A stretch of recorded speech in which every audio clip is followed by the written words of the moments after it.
Zuma. ANC supporters claim the case against former President Jacob Zuma is a persecution and have pledged to continue to support him. NEC member Bongani Bongo, KwaZulu-Natal Premier Sihle Zikalala, and suspended ANC Secretary General Magashule, among dozens of others in court today. Zuma's corruption case has now been postponed to the 26th of May. He's expected to enter his formal plea then. Political analyst Professor Sipho Seepe joins me now. Prof, good afternoon and thank you very much. Welcome to the Midday View.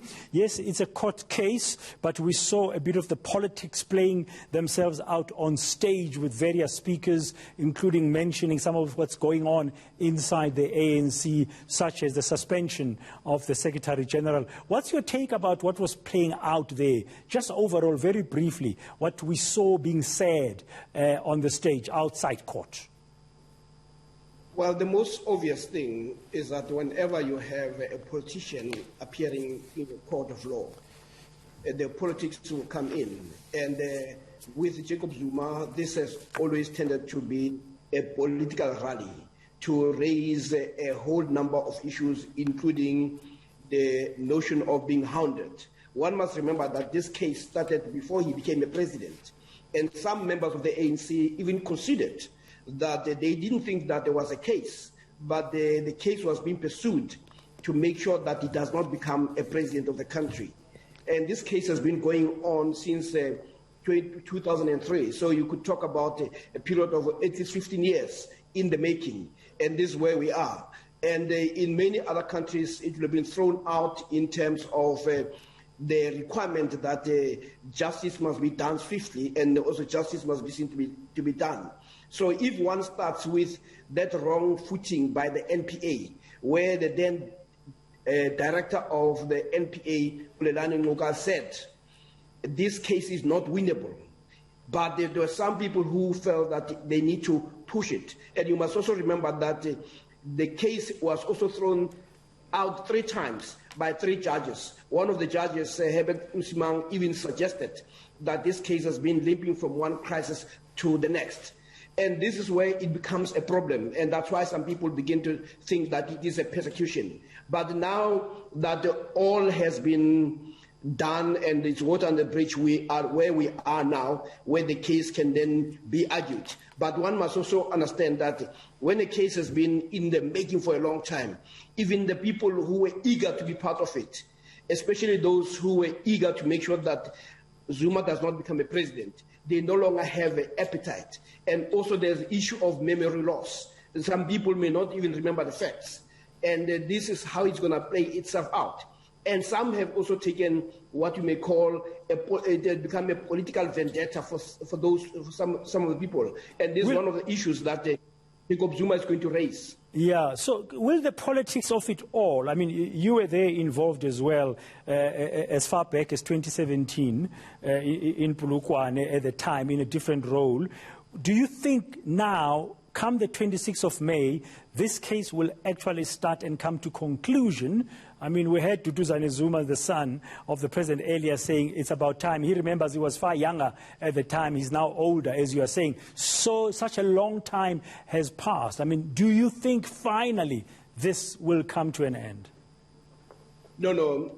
It will ultimately come to an end, and it must. And I think in the judicial process, there's something called finality. So that it will come to an end is something that we can be certain of. But how soon is a different question altogether.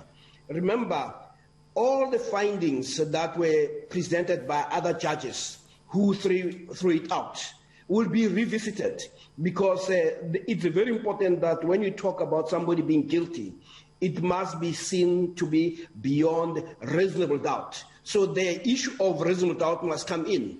And secondly, the conduct of the NPA will also be brought in, because you cannot have the NPA that approaches the court with dirty hands. And if it can be shown that the NPA has not acted in terms of the letter and spirit of the law, some judges, those who are sober, will actually throw it out, because they will want to protect the independence of the NPA, that when you conduct your affairs, they must be driven by the interest of justice. And hence we talk about that there should be no favor no prejudice, and no bias. So the issue here is, can that be established? And this is what the case will ultimately have to deal with before we even get to the nitty-gritties. So before you get to the nitty-gritties, the integrity and credibility of the prosecution is going to have to be tested. From what you are saying, we are seeing that plea starting off next week in terms of the request or the application or submission by Zuma's lawyers today that they want Billy Downer to recuse himself. Yes, I mean, obviously, our constitution requires that. It's not only that the defense requires that. Our constitution requires that justice must be seen to be done, and it must be fair.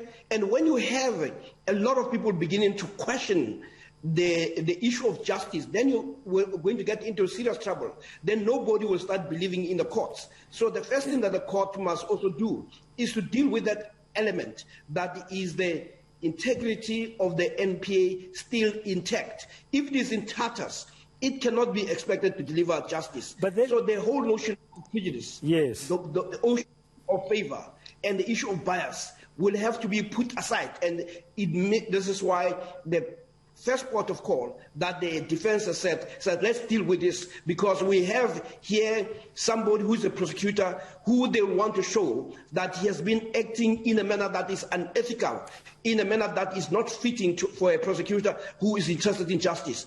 They would argue that this is a person who seems to have made this a political vendetta as opposed to it being a platform where justice is to be served. Thank you very much, Professor Sipho Seepe, for some of your insights there about the corruption trial that's upcoming on the 26th of May of the former President Jacob Zuma.